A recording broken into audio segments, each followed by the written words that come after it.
Okay, so we're going to use XBuild to create a file X for water limited production. Значит, мы сейчас будем использовать программу XBuild. Я сейчас остановлен на нем, показываю на экране. XBuild. Для того, чтобы мы создали продуктивность, которая ограничена влагой. Okay, I'm going to use the same experiment that I used for potential production last month. But we're going to start with a new one.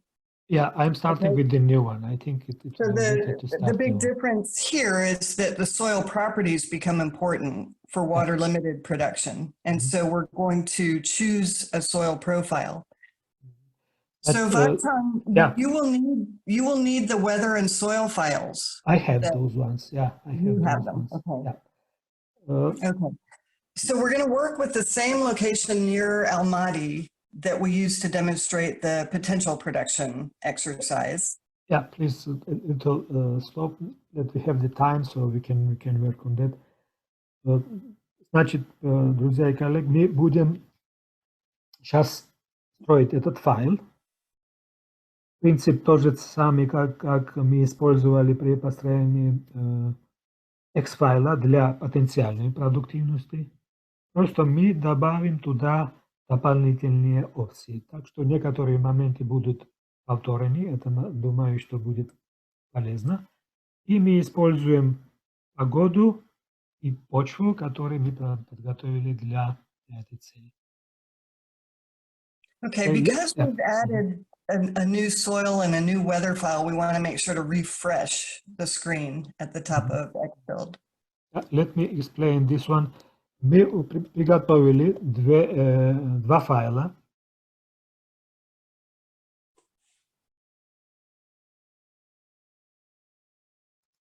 Два файла. Одна из них это файл о погоде, это погодные данные. Я сейчас найду этот файл. Okay. Вы видите это как CAL 1501 weather файл. Я этот файл копирую каталог weather. И soil, называется этот файл kz.sol. Я положу этот файл в папке soil.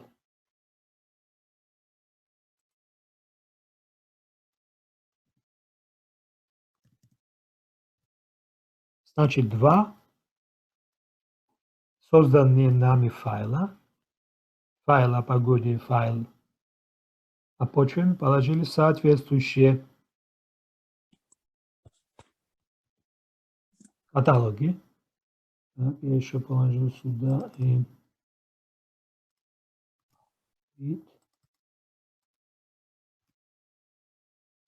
okay. И для того, чтобы эта погода и soil было доступно программе, мы должны обновить базу данных, нажимаю на клавишу Refresh, и впоследствии погода и soil должно появиться в нашем листе. Okay. I have the X file that you provided as well. But we're just going to create a new one from scratch. Yeah, great. Thank you. Okay, so we checked that the file type is experimental. Yes, we checked. Мы имеем тип файла как экспериментальный. And then we can give it a name, something like water limited production.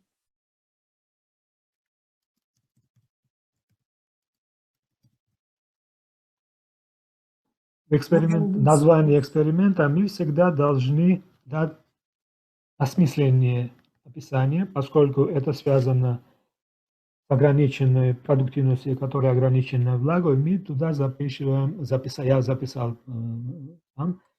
по-английски water limited production, продуктивность ограниченной влагой.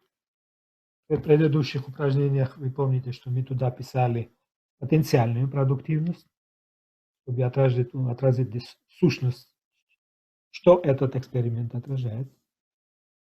Please. Okay, and we'll use the same information we use for potential production. So we used an institute code of CA, CA, AL for the site code, AL, 2015. 2015. And this will be experiment 2. Okay, let me do it as 3 because 2 already have it there, just in case.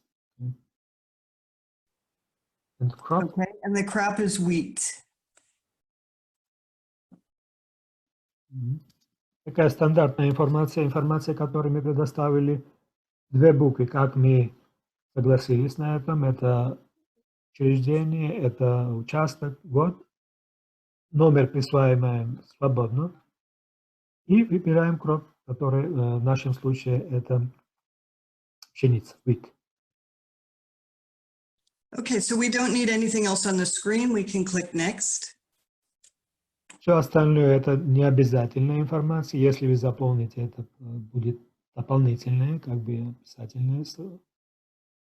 Нажимаем на следующее. Okay, we're going to use the default wheat cultivar. Для сортов в нашем случае мы используем то, что называется default по умолчанию. Default. Вот это первое в списке данной культуры, это default, и выбираем вот это. Значит, название default по умолчанию. And that's it for the screen. So we click next. And there. And then we're going to enter the field information. I used a field of CAAL0001. Название – это идентификационный код участка. В нашем случае вот 4 буквы то же самое. В сумме должно быть 8 и 0, 0, 0 и так далее 1. For the weather station, you can search for Almaty. Для погоды, поскольку я уже обновил базу данных, вы можете видеть на экране, что я могу найти Алматы, Казахстан, в этом случае, и And check for the weather station in 2015. и прослеживаю по станции, по метеостанции, которую мы называем CAL 1501. Вот это данные 2015 года, погодные данные. The soil that I'm looking for is also called Almaty. So we can Почва, search for, почва, которую мы используем, будет Алматы. and you can see that it's in the kz.sol file. Оно находится в файле, это отдельный файл, оно называется, вы можете видеть это в скобках kz.sol, kz.sol. Okay. И оно содержит один профиль. Вы видите идентификационный код профиля, KZ и так далее. Профиль, один профиль в этом файле, всего один. And that's it for this screen, so we can click next. let me add here description, just the field Almaty field. Нажимаем на next, следующее. Yes, I'm there. Okay, so we're going to use the same information. The planting date is April 1, 2015. Make sure you look at the format of the date on your particular screen. Значит, мы используем те же самые данные, что мы использовали в случае потенциальной продуктивности. Это 1 апреля 2015 года, и мы должны обратить внимание формат даты. В случае формата вы должны посмотреть, что там у вас в скобках. В моем случае это месяц, день, год, поэтому я проследил по этому формату 04.01.2015. We'll let the model calculate the emergence date. Emergence дату всходов мы оставляем пустым, поскольку мы позволяем модель самим определить эту дату. The planting method, dry seed, planting distribution, rows.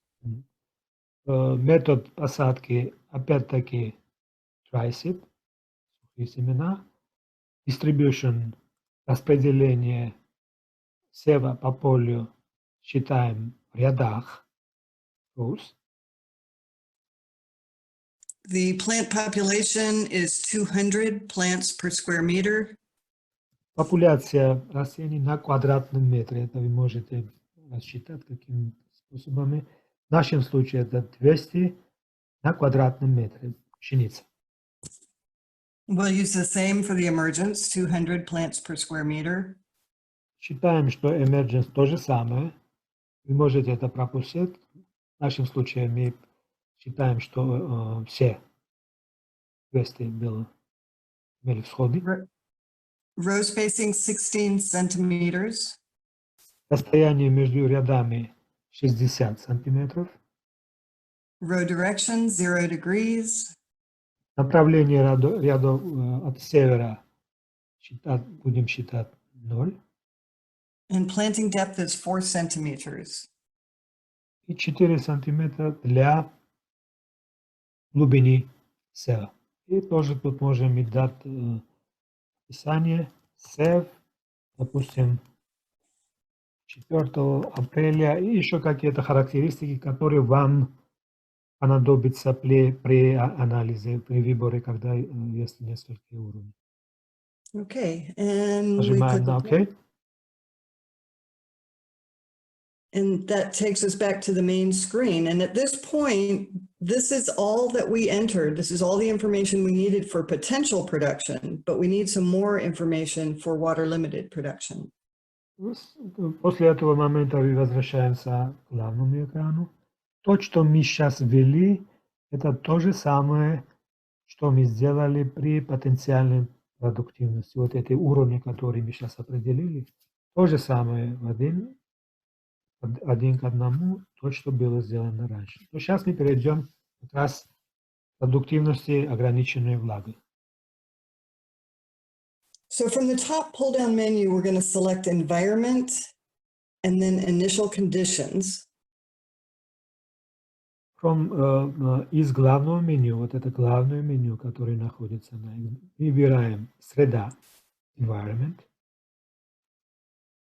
И из 4 пунктов, которые тут даны, выбираем начальные условия, initial conditions, начальные условия. Yes, I'm there. Okay, so this is going to allow us to tell the model what the state of the soil water was at the beginning of our simulation. Это окно нам позволяет определить, какие были начальные значения, когда мы начали моделирование, симуляцию, изначальные величины. So we're going to Исходные select, величины. oops, sorry. For the measurement date, we're going to select one day before our planting date. So it's March 31, 2015. Тут указана дата измерений, и для этого значения мы выбираем один день раньше, значит, это будет 3 марта, март 31. Март 31. Один день раньше для начальных значений. The remaining information on this page is important for nitrogen limited production, but for water limited production, we're going to ignore it. Вся информация, которая сейчас находится на этом вкладыше, который называется остатки, связана с продуктивностью, которая ограничена азотом. Поэтому сейчас мы эти поля пропустим. So to enter the information about soil water, we want to go to the Profile tab. Для того, чтобы внести значение для моделирования почвенной влаги, мы переходим к вкладышу, который называется профиль. Вот эти два вкладыша, перейдем в профиль. By default, XBuild will use the drained upper limit of each soil layer for the initial water conditions. По умолчанию DISA будет использовать для изначальных содержаний влажности почвы значений, которые будет близко наименьшей полевой влагоемкости. We're going to change that and let XBuild recalculate the initial soil water content. Мы изменим эти значения и позволим программе XBuild изменить эти значения, изначальные значения, которые, как я уже сказал, близки к полевой влагоемкости. So on the right under edit, we have the option to tell XBuild what our available water capacity is. By default, it's 100%. We're going to change that to 50%. На правой части, вот вы видите, оно называется Edit, редактирование, и там находится такое название Water, вода, nitrogen, азот.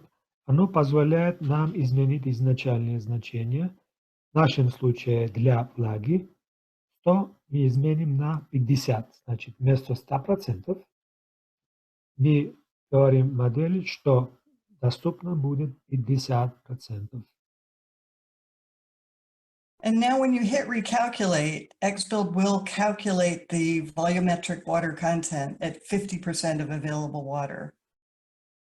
Сейчас, когда мы нажмем, вот у нас тут есть клавиша, она называется Recalculate, пересчитать. Она пересчитает значение изначального содержания влаги в почвенных профилях, исходя из того, что 50% влаги доступно растению. Значит, 50, я был здесь, нажимаю Recalculate, и вы видите, что значение колонки, где у нас объемная влажность почвы, изменилась. And so, Vakhtang, I don't know whether you've already explained this or not, but that represents 50% of the water content between the lower limit and the drained upper limit. Вот это значение мы сейчас, которое получили, оно представляет значение 50% влагосодержания между нижним уровнем, который является постоянной точкой увядания, и верхним пределом, который является наименьшей полевой влагоемкостью между этими, вот этим влагосодержанием, между этими двумя значениями, 50% от этой величины. You could alternatively enter measured values of soil water here. If you had measured the soil water in every layer, you could manually enter the values here. В нашем случае мы использовали данные, но если у вас есть наблюдаемые измерения в полевых условиях значения, вы можете вручную ввести эти данные, глубина колонки и соответствующее значение. Okay, we're going to click OK to leave this screen.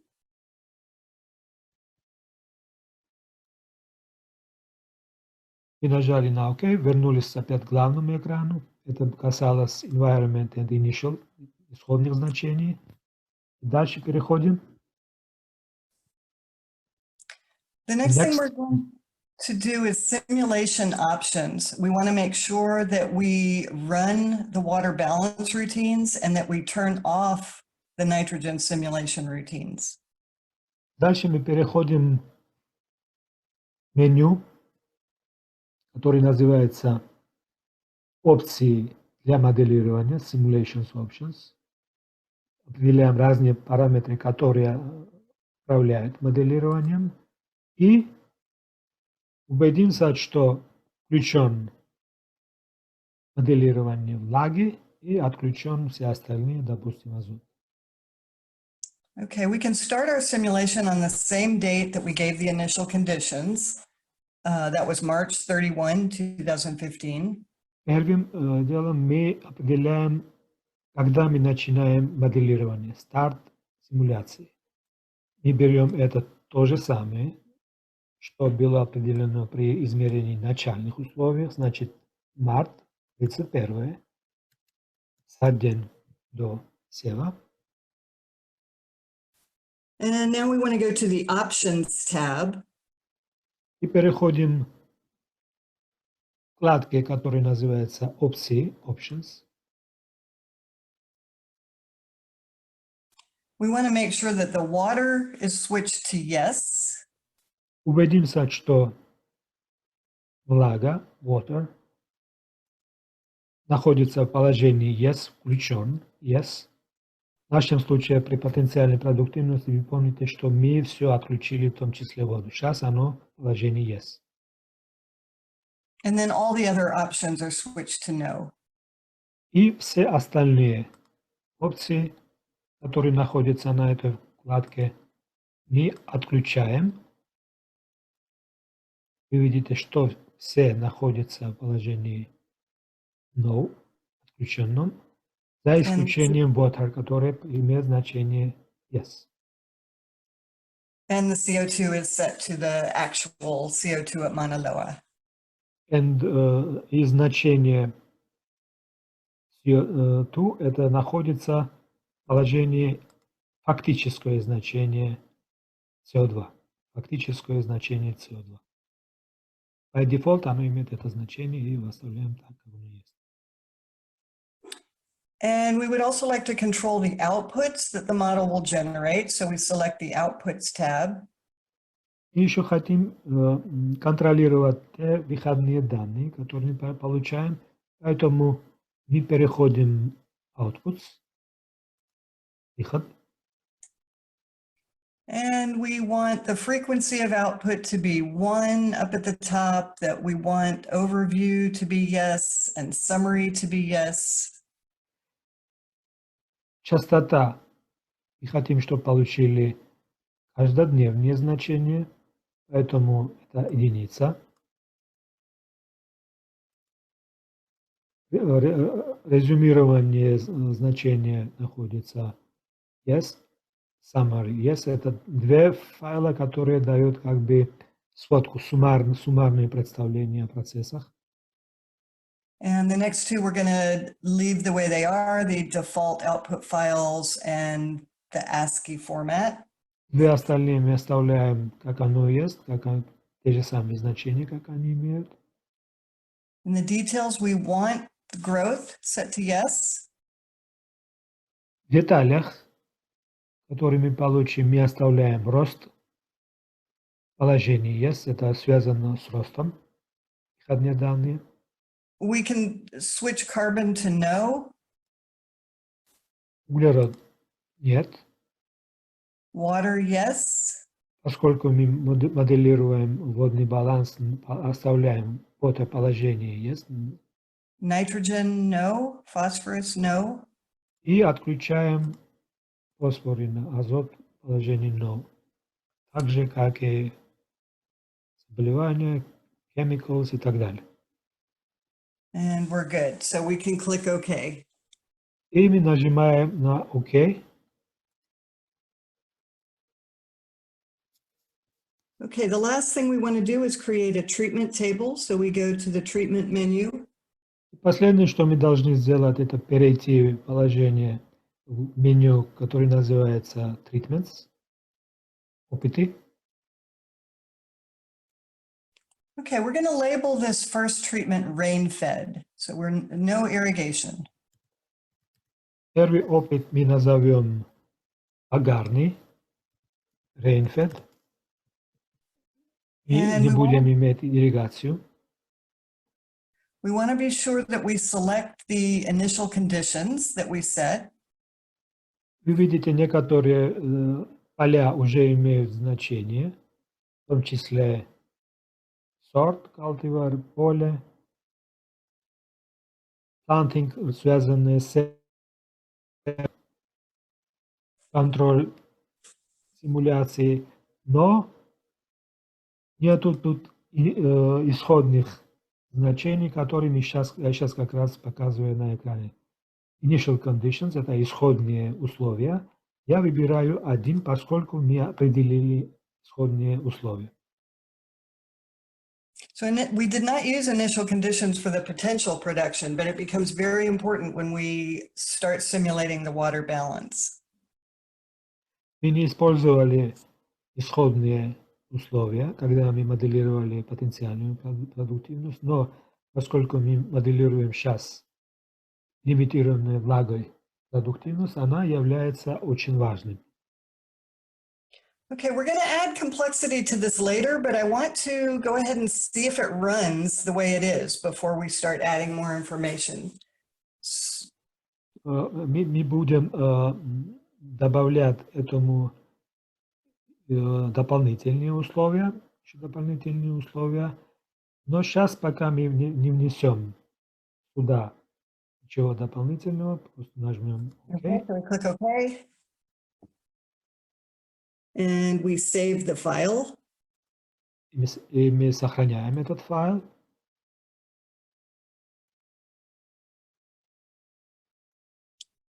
And we go back to the dset shell. Yes, 1 second, Michelle, 1 second.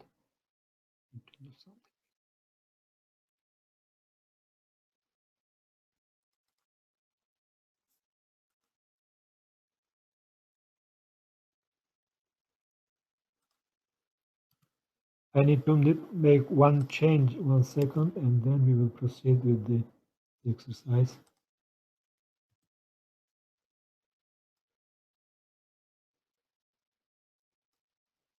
Значит, мы возвращаемся к оболочке. Yes, please.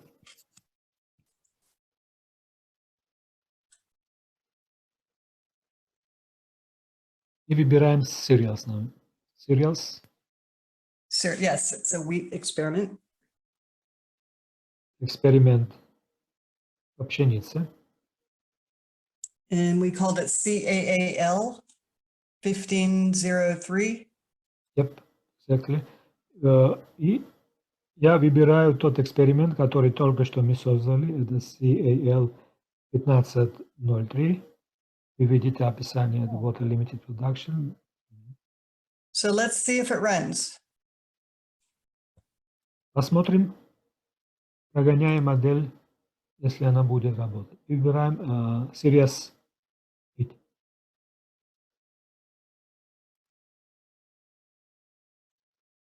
Мы прогнали довольно быстро, нажимаем на ОК. And then we can open Analysis. Plant Grow. Переходим к вкладке «Результаты», «Анализис». И отсюда я выбираю Plant Grow, как обычно мы в наших упражнениях часто используем, поскольку оно содержит все параметры, которые связаны с ростом растений. Plant Grow. И переходим в тот.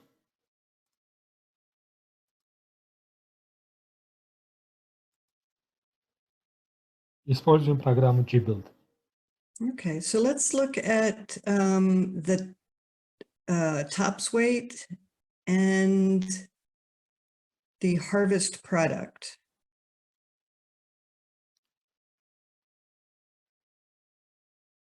Tops and Harvest Product. И выбираем два параметра. Это надземная биомасса и продукт, который был собран. В нашем случае это будет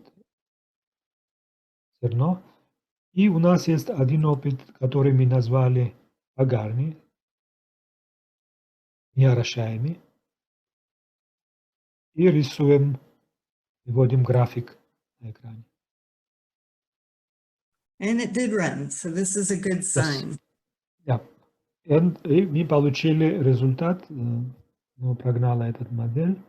И видите надземная биомасса, как оно меняется. Вы помните, как оно менялось более гладко, чем в этом случае. Вы видите сплошные. То же самое касается маленькие такие гладкие интервалы, которые была раньше как прямая линия, то, что отражает изменения вследствие моделирования влаги. Okay, I want to also show some of the other variables that we can see now that we have a water balance. We can close this file and open the soil watt.out file. Я закрою эту программу. Я выберу сейчас еще один файл, который называется Soil Watt. Это связано с параметрами, которые моделируют влагу почвы. Почвенная влага. Я выбрал этот файл. Опять-таки выбираю gbuild. Yes, I'm there. And here, let's look at extractable water and let's just look at extractable water for now. Давайте тут посмотрим извлекаемую влагу. Это извлекаемая, которая измеряется в миллиметрах. Видите название этого параметра, как оно называется, и единицу, и описание. Извлекаемая вода, extractable water. Yes, we have it on screen.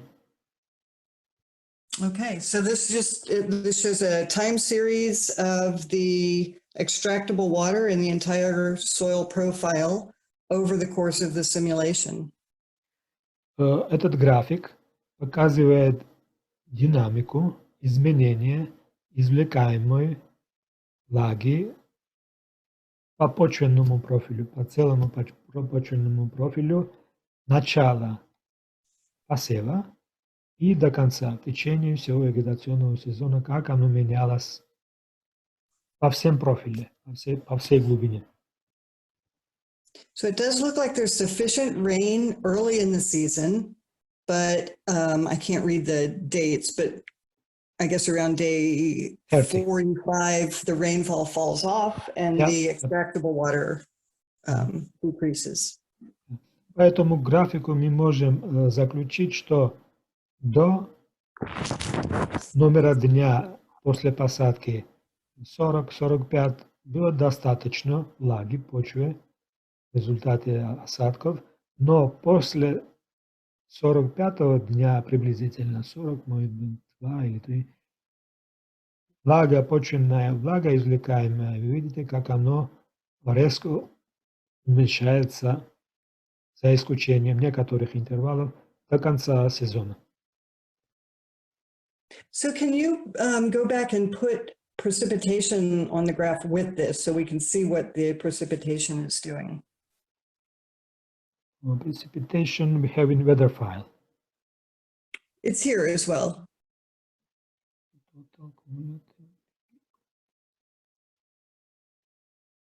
Yeah, I think we just have the cumulative. Yeah, cumulative, yeah, I see.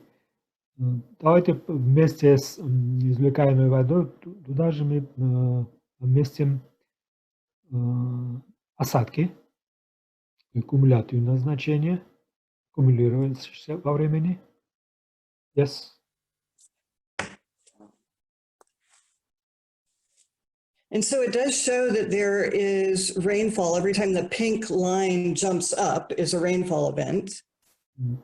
И можем заметить по этой линии, как фиолетовая линия, как только вы видите вот скачок изменений, это значит, что мы имели осадки и содержание в почвенном профиле влаги, и заметить, соответственно, оно реагирует на эти изменения. Okay, Yes, please. and there you can explain there's a lot of other variables that we can explore, but let's go back and add an irrigation treatment to the file X. В таком же духе вы можете пройти все остальные параметры, тут их довольно много и в других файлах. Но давайте сейчас перейдем к нашему эксперименту и внесем некоторые изменения. I'm closing gbuild here. And we are back to xbuild. Возвращаемся к нашей программе xbuild, и мы добавим сейчас некоторые детали. Yes, please. Okay, so what we're going to do is add an irrigation treatment, and we're going to use a feature called automatic irrigation, which is controlled in the simulation options. Для того, чтобы добавить полив, условия полива, мы будем использовать то, что мы называем автоматический полив из той же самой опции главного меню, который называется Simulation Options.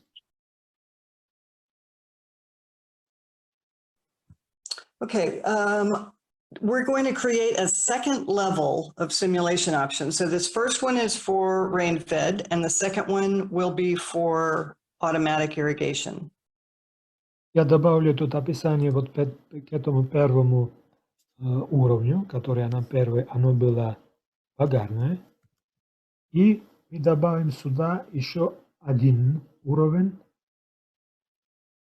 который мы будем называть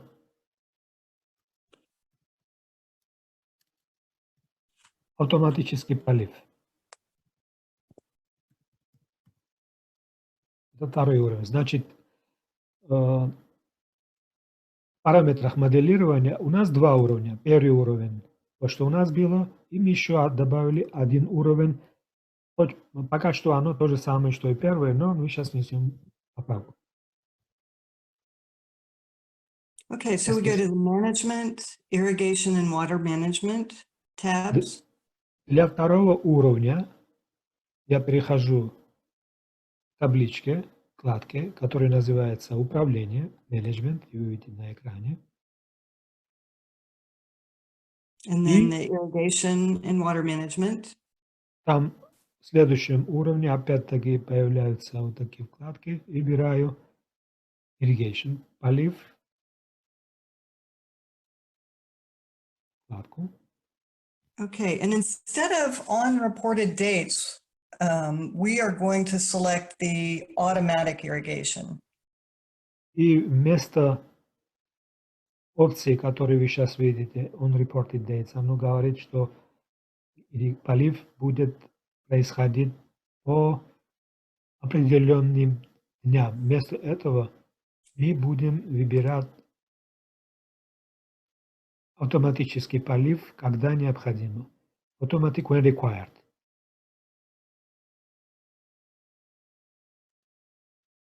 Значит, автоматически, когда необходимо. Okay, and can you briefly explain the input variables, the management depth, threshold, and endpoint? В этой панели находятся поля, которые имеют следующие значения. Значит, глубина. Мы рассматриваем глубину для этого управления 30 сантиметров. Дальше есть величина 50%, которая является порогом, когда оно достигает ниже 50, мы начинаем полив. И еще одно поле, по умолчанию оно имеет значение 100%. Это максимальное значение влаги, доступное растению. Значит, 100%, 50% пороговое значение и глубина 30 сантиметров. Yes, please. And then there is a method. Yes, we can change that method to sprinkler. И изменим метод полива. Разные методы, мы выбираем одно из них, которое называется как бы спрыскивание, спринклер, устройство, которое спрыскивает воду. The efficiency fraction allows us to calculate inefficiencies in the delivery system of the irrigation, recognizing that in some systems there are losses of irrigation that do not reach the plant.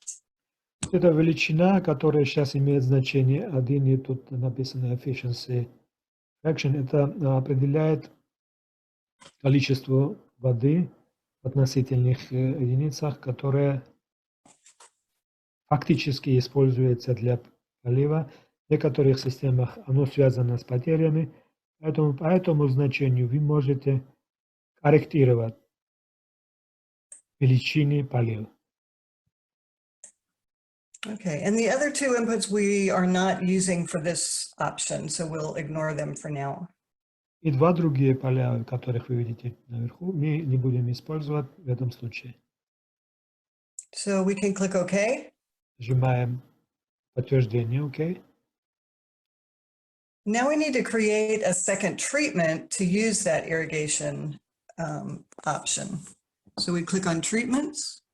Мы возвращаемся опять к опытам, и мы сейчас должны отразить тот контроль управления, который мы только что создали, создавая еще один опыт. Значит, добавляем еще один опыт. Оно копирует вот этот первый.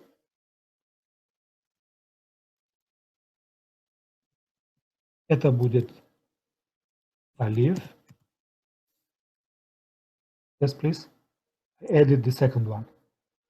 Okay, and so we need to make sure we change the simulation option. As the automatic irrigation. И в этом случае я изменю вот эту последнюю колонку, которая отражает параметры моделирования, на двойку, что означает автоматический полив. Значит, все одинаковое везде, за исключением второй, оно отражает автоматический полив. То есть, когда полив необходимо, система будет сама это осуществлять. В смысле, модель это будет сам отражать. Okay, we can now click OK and save this new file X. Мы подтвердили, должны сохранить те изменения, которые мы сейчас сделали. Я сохраняю эти изменения. Возвращаюсь к оболочке. And we can go back to the DSAT shell and run it and see the difference between rain-fed and irrigated. Значит, я возвращаюсь к оболочке, осуществляю обновление и выбираю опять-таки тот же самый эксперимент. Вы уже заметили, что у нас появился второй опыт. Значит, у нас два опыта. Первый – погарный, второй – полив. Опять-таки прогоняю модель.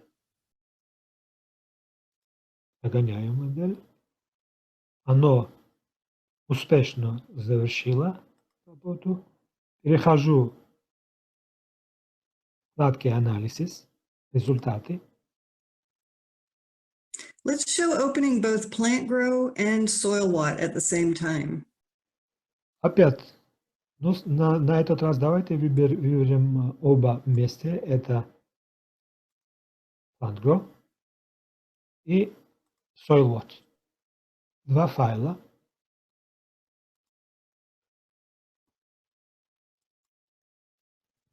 Yes, I'm in Dribble now.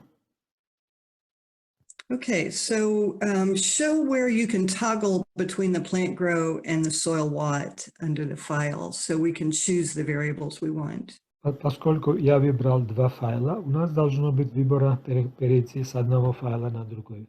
В данном случае то, что вы видите на экране, оно является plant grow, но вы с помощью выпадающего списка, который отражает оба файла, вы можете переходить с одного на другой. Okay, so let's start out for both treatments. Let's plot tops weight and harvest product weight. Мы выбираем оба опыта, два опыта, и параметры, которые сейчас посмотрим, являются те же самыми, что и раньше посмотрели. Это надземная биомасса, TOPS, и собранный продукт, как бы урожай, harvest product, который вы сейчас видите на экране. Рисуем. Давайте сравним то, что мы получили. I'm on graph now. So we can see when the rainfall starts to fall off in mid-season that there is a big impact to the amount of biomass and to the grain yield. По этим графикам, которые мы получили, вы видите, что вот помните, когда прекратилось осадки, были к концу сезона, мы это видим отчетливо сейчас на экране, когда оно влияет на надземную биомассу. Вот это красное, это багарное, которое испытывает вот это влияние нехватки влаги, и зеленые, которые автоматически поливаются, то есть имеет достаточную влагу для развития. Для надземной это видим четко. Okay, let's go back and look at the soil water, some of the soil water variables now. Пока мы вернемся назад к параметрам, которые отражают почвенную влагу, посмотрите на продукт так же, как оно изменилось в значении по сравнению с аграрным, гораздо больше мы имеем для орошаемого.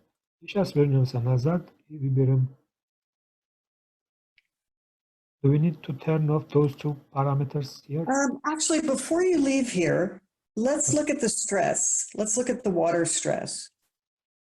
Давайте посмотрим на Yeah, so this is wheat model has a lot of water stresses. So what I think what we want is the water factor for growth. for growth. Мы сейчас посмотрим водный стресс в нашем случае. У этой модели есть несколько водных стрессов, которые влияют на различные процессы. Мы посмотрим одну из них, которая влияет на рост. Вот этот стресс-фактор, который вы сейчас видите на экране, water factor for growth, это как раз стресс, который отражает стресс на рост. Yes, done. So the water factor for growth is a stress. When it's zero, there is no stress. And when it's above zero, there is stress. So explain that the irrigated line stays zero the entire time, whereas the green line has a multiplier on it of what, 10,000, and it gets rather high. It gets close to 1 in the middle of the season. На этом графике мы имеем ирригацию, которая отражается на рост, но мы имеем еще и водный стресс, который выражен на этом графике зеленым цвете, вот этот зеленый график. Вот оно и отражает влияние и величину водного стресса, который достигает вот на графике в этом случае, оно близко к 10 тысяч, вот это значение по урожаю, но по высоте. Чем больше, чем выше это значение, тем больше стресса испытывает растение. И как раз вот это появляется к дню 55 и дальше к 70 и так далее. Даже к концу сезона она проявляется опять. Значит, рядом с данными о росте надземной биомассы и окончательного продукта урожая, мы имеем значение стрессов, которые зеленым цветом показаны на графиках. Okay. Okay, so let's look at some soil water variables. So we can go back. И возвращаемся назад. Давайте отключим вот эти параметры, которые мы сейчас посмотрели, и посмотрим составляющие водного баланса. Soil water And yes, we do need to turn these variables off. Да. Отключаем те значения, которые мы то, что выбрали.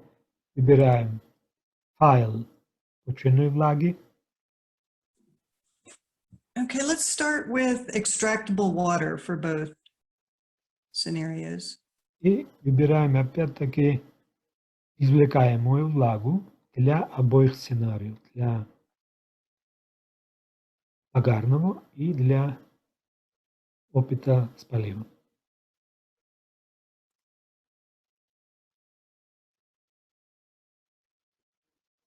Yes, I'm there. I'm graph. And we can see a big difference. This one, unfortunately, when we've got the plant grow open, this does not start on day one. So you might have to plot this by date to show that they start at the same value.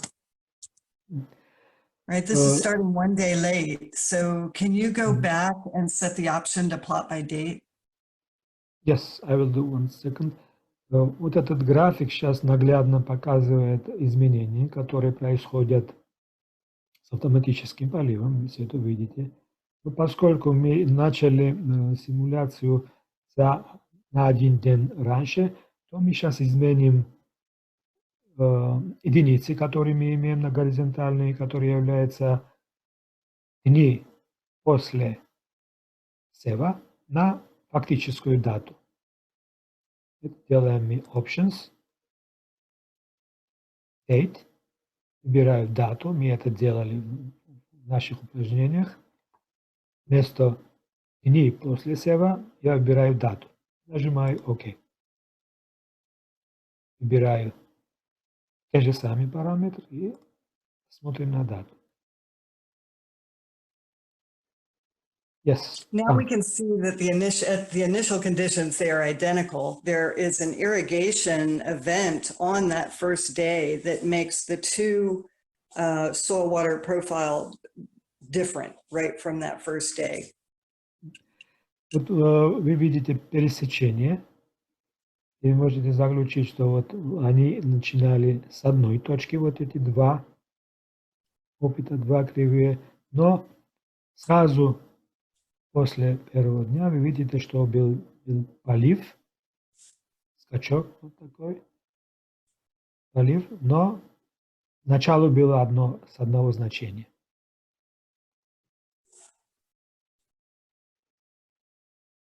Okay, so we can look at some other soil water variables.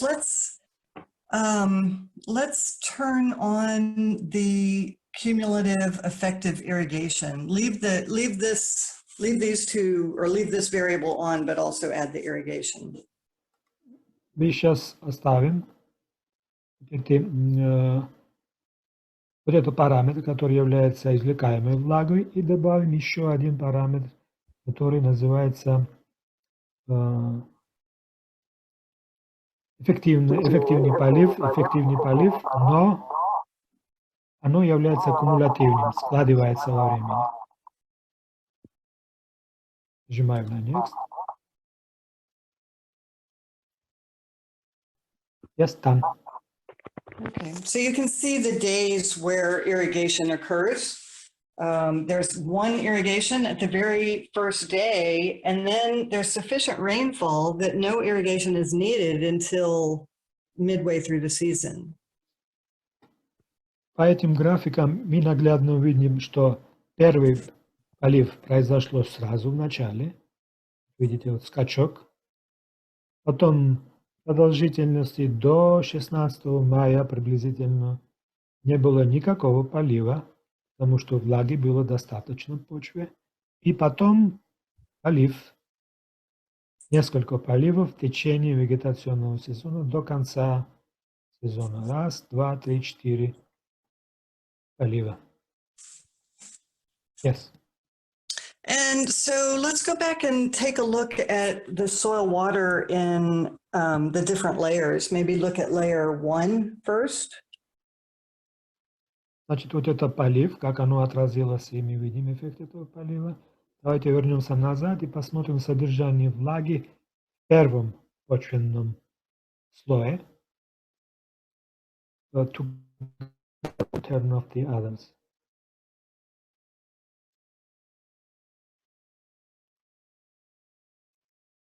Смотрим первый слой, только первый слой содержания влаги.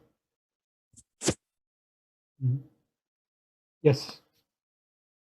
The screen. Okay, so this is the soil water content over time in layers 1 and 2, irrigated and rain fed. So you can see where the top layer dries out in the mid-season. And that is exactly when the stress occurred. Вот эти профили, они отражают изменения влаги в верхнем, самом верхнем почвенном профиле.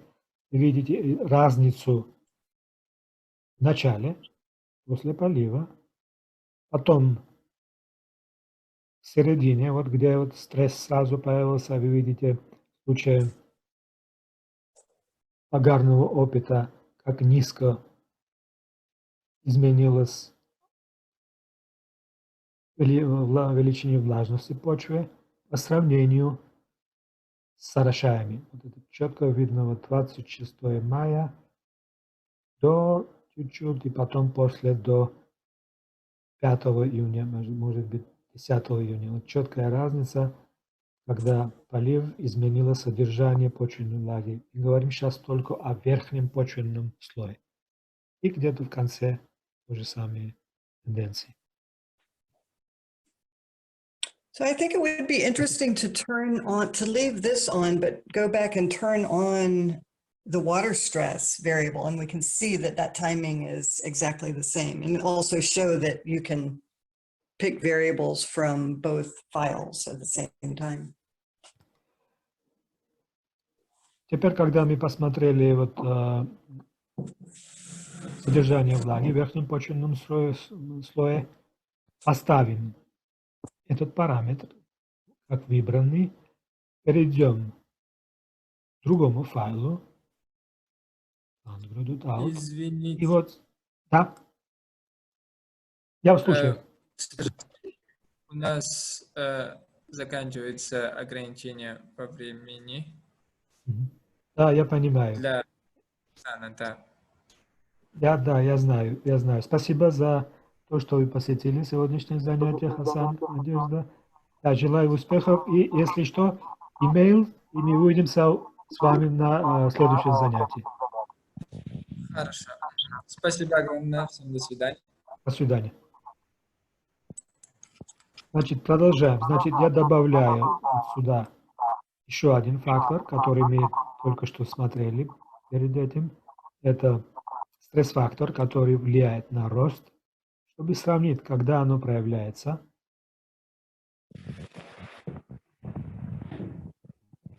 Так.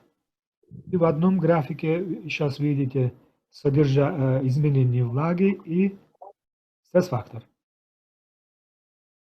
Как раз вот стресс-фактор 26-5 июня вы видите значения, эти высокие значения, они приходят на интервал, как раз на интервал, когда влажность почвы существенно различается между этими двумя опытами в первом слое.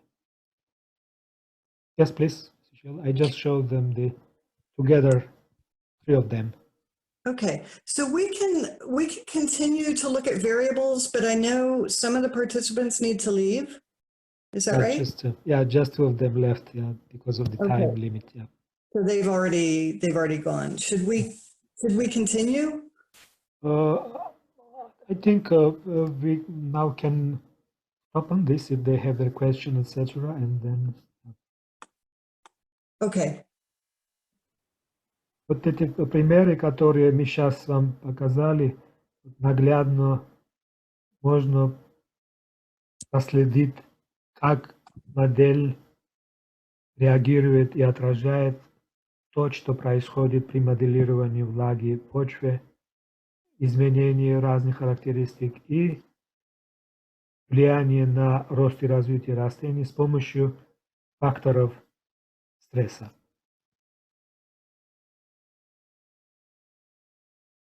Вот этот пример мы сейчас закончили.